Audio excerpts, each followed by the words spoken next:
Kamusta mga wok? Ngayon naman, tutorial tayo kasi wala na tayong nalabas ng mga tutorial. So without further ado, ganito mga bro. Marami akong inquiry at naguguluhan siguro. Anyway, lilinawin natin sa ngayon.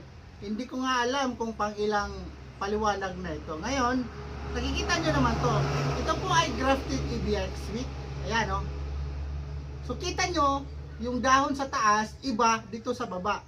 Ito po yung baba, ito po yung rootstock na tinatawag natin. So yung rootstock natin, meron tayong buto na native, meron ding EVR. Ngayon, ipagpalagay natin na EVR ito. EVR ito na buto, tumubo. Compare nyo yung dahon dito sa taas, tapos dito. Kita nyo magkaiba sila ng dahon.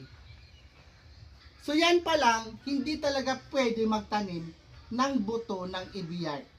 Kung gusto nyo ng true to type variety na EVR, bumili kayo o magtanim kayo ng grafted o yung in-arch. Yun lang.